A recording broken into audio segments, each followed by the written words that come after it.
Welcome everybody back to Boost in Motion, guys. And today, is it a good time to buy a used car? Guys, you already know what to do. Let's hit that intro.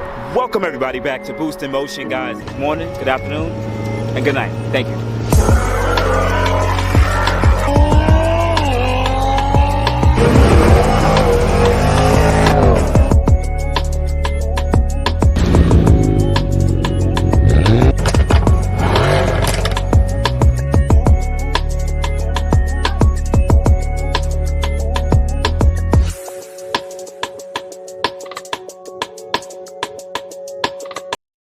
Welcome everybody back. Welcome everybody back to the channel. If you are a subscriber to the Boost in Motion channel, I already know you guys hit the like button.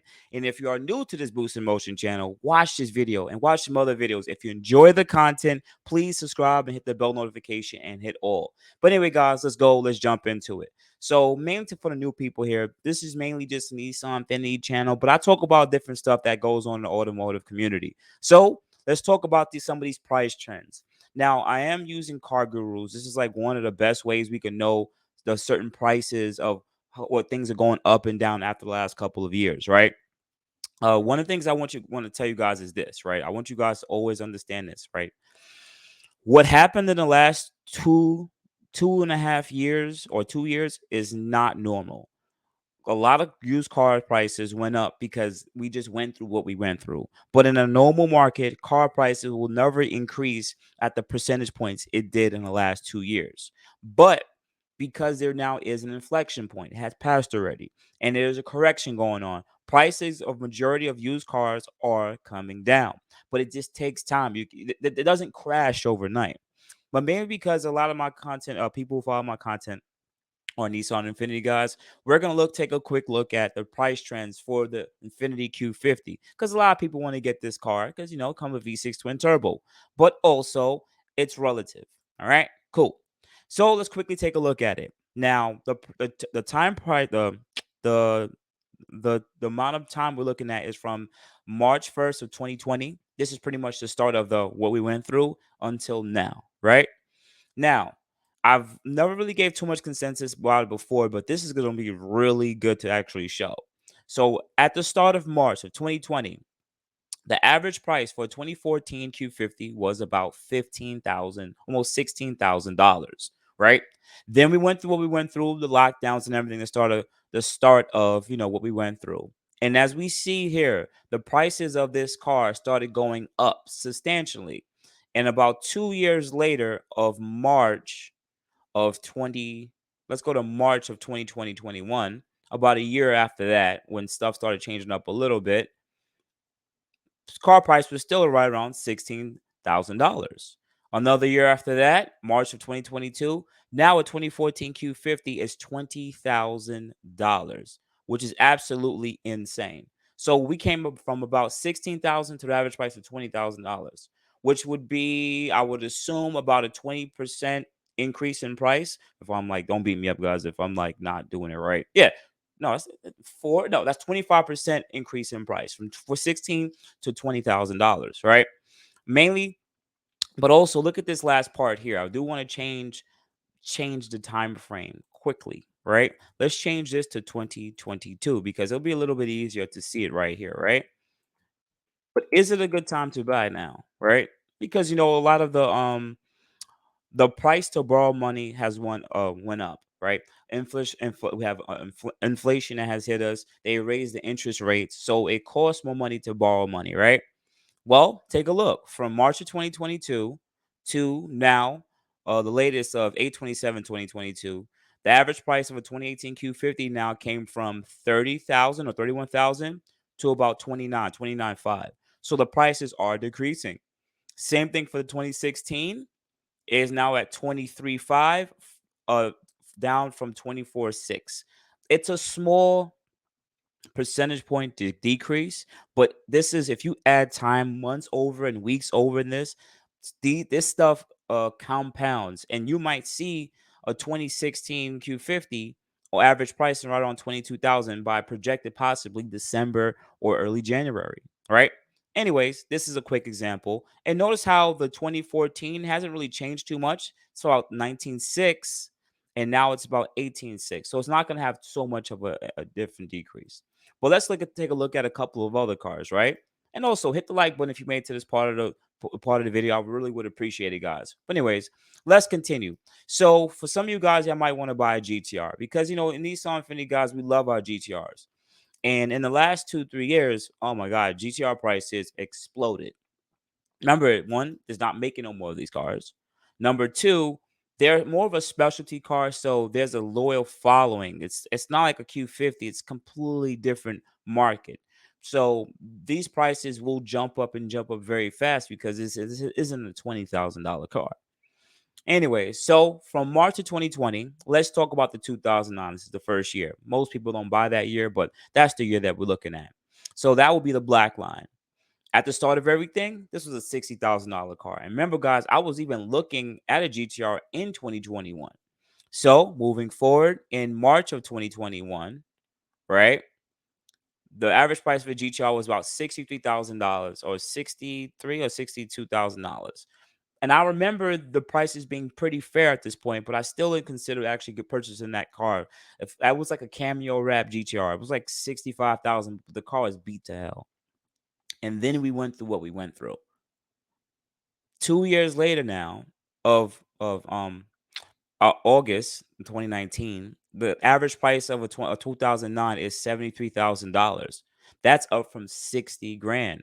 Also, for some of the people who like the newer GTR, that average price of that car was $89,000, and right now the average price of that car is $118,000. That is a huge increase. Think about that. From from 2020, the average price of a 2017 GTR was 90,000, and now it is at 118,000. And 2020s are 104 to up to about 140. This is some of the average prices of how much these cars cost MSRP.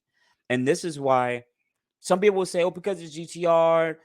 Listen, this is capitalism, which is perfectly fine. I love capitalist society we live in, but the price is whatever people's willing to pay for it. And because GTR is a selected car, there's not much of them. There's always going to be a bidding war to actually get a more expensive one.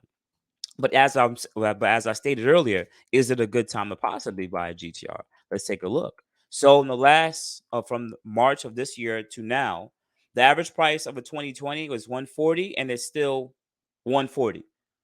See how I'm saying? Like, it's really no real difference or market correction on this. This stuff is going to take time. 116 to 117. So it's about the same price. And look at the 2009 GTR. Right now it's about 734, and it's still 72. It went down 1 percentage point, which is pretty much nothing. So all in all, GTR prices are not going down. They're not. As for what's going on in the world, it doesn't affect this specific market yet. All right. Lastly, let's take a look at one last car. I've been looking at G80s, M3 G80s, G82s, right? But G80s, right? And remember, they made the 2021 model, 2022, and 2023 model. And the funny thing that I think about when it comes to these cars, right, is first thing, they have a loyal following. Remember that. They have a loyal following. Number two, um, they're about a 85 to $90,000 car out the hole, right? So because we had supply chain shortages, because we had a low amount of cars being produced, and we're almost on the European model, we have to buy it to order it. They don't just send the car just to sell it. Take a look at this. So the 2018, the 2019, sorry, the 2021 is the black one, right? This is, we don't have too much metrics here, but you can see the car started getting bought up, and that's why I went to 95, $96,000, and then now, lastly, in the last 6 months, they're selling right around for now $90,000 for a 2021. This is the rear-wheel drive model. Now let's take a look at the 2022s. Even though we're still in 2022, let's just quickly take and see what this market looks like.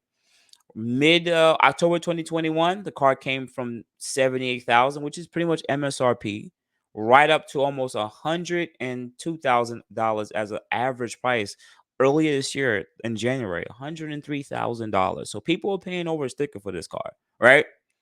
And at some point, it started dipping down. to about 96, but then we're right back up to about 99, almost 100 grand right now for a 2022 model. And lastly, the green model is a 2023 model. Yes, we even though we're mid-year in 2022, this car, the 2023 model, is also being built. This is the part that I'm gonna find freaking funny here. Listen to me, guys, and listen to me very well if you pay attention, right? Because it's a newer car. The 2023 model is coming out. Even though there might be a shortage of those, or they might want to reduce the amount reduce the amount that's produced, the 2022 model has to go down in price. And if the 2022 model has to go down in price, the 2021 has to go down in price. Period. And it's going to continue to do so. These lines cannot intersect. You can't have a 2022 model selling more than a 2023 model. That is absolutely insane. And this, once again, this shows you the market. And I'm at this point of thinking that dealers are, I know that they're doing it on purpose. It's about money, but at this point, I think they're collapsing the market on themselves, and they don't understand how much they're these business practices aren't good in the long term. That's what I'm gonna say. Because at some point, people like myself and other people who even got it are like, no, I'll just wait. I don't need to rush and go get the 2022 model, 2023. I'll wait till the prices come down where they're fair, where the MSRP or below it.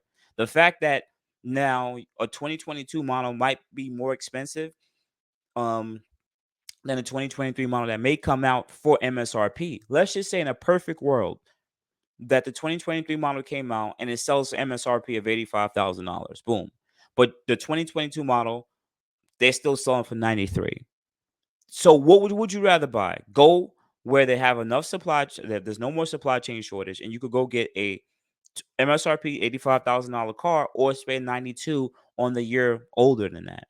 The thing is, these dealers will go to the auctions and spend this money because there's a competition at the auctions, and they overspent on the car. So they need to sell it for 92. If they don't sell it for 92 and they bring it down, they're not making any profit. They're not breaking even at that point. They're only making the money off of whatever they charge back end. And honestly, if they keep it this way, it's going to collapse the market in the auctions and or the dealerships, which and thus actually makes it better for us. But dealers aren't gonna want to really lose out on money here, so they would rather hold on to the bag until they find that one sucker to actually buy it and get rid of it. But I could tell you this one thing: things are now changing, and the at the day you got to protect your wallet. And I believe a lot of people are not doing that. They weren't doing it early this year, but now because interest rates are more expensive, um, the price of money is more, of course, more expensive. We don't have so much access to money as regular people. People are a little scared now that the fact that we're in a recession, even though not they changed the definition of recession, we're in a recession, and people are trying to watch their wallets, watch their livelihoods, because you never know, you might lose your job or get downsized tomorrow. And then you wanted that M3, or the M3 is outside, and like that's a 14, $1,500 car note. Then you try to go and sell that M3 to, let's say, CarMax or any dealer, then dealer's going to be like, well, the market for these cars is going down because the 2023 model is all down, is up. So, I mean, down. So, we're only going to give you, they're going to lowball you. We'll give you 75 or $72,000 in the car. And you said, but I paid 15, $20,000 for this car. I signed on it for like 99,000. They're like, well, you're now upside down. Imagine being upside down $25,000 on a car that's MSRP is only like 85. And that's MSRP, but they're only willing to give you 75. That's $25,000, and that's gonna have to get rolled over. You're gonna have to pay off. That's a whole like Nissan Altima that you overpaid, you know? And a lot of this stuff is gonna happen to the people who overpaid in the last year. They don't understand it. If you hold on to the car, you're okay, right? But if you ever choose to either one, trade the car in, your car is worth a lot less than what it was before because you overpaid. Two, if you crash the car, the insurance company is not going to give you the value close up to the value of the car, or even auction price. They're not, because at the end of the day, you overspent what you needed to do. So, and even if for some of the guys who say, "Well, I got Gap," Gap only covers you up to the MSRP if it's a brand new car. So if you bought it for 99,000, but the MSRP is 85, you overpaid was at $14,000. So if the car collapsed right then and there, you're down $14,000. They're not paying that extra, and you're screwed. So mainly you trade your car in, or if you choose to, if a car gets into a car accident. Anything outside of that will be someone who wants to buy the car off of you. And do you think they're gonna overpay too? They're not. They'd rather not overpay. Nonetheless. But outside that, guys, tell me what you think. Tell me if your boy Boost is wilding. I used 3 examples here. GTR M3 market is still going up insane, but if you look at the Q50, it's a lot different. Regular car prices are going to come down depending on the niche market for it, and it is what it is. So just be patient, take your time, hold on to your wallet. All right, I appreciate you guys so much, man. But outside that, guys, you have a good morning, good afternoon, good night. I did switch up the background a little bit, and now I worked even on the screen, so hopefully it definitely gives you guys better quality. The program we're using is pretty crappy, but hopefully it's definitely solved a lot of those problems. Outside of that, I appreciate you guys. Hit me up at Boost Emotion IG, Facebook, and boostinmotion@gmail.com. Otherwise than that, guys, I appreciate you. You guys have a good day. Thank you, everybody, for watching. Do appreciate you guys. Love you guys very much. You can also check out the 2 links I posted for some of my other videos. Also, on top of that, if you want to purchase some Boost Emotion merch, definitely check the link that I posted also. And finally, if you've been watching all my videos and you enjoy them, please hit the link to subscribe to my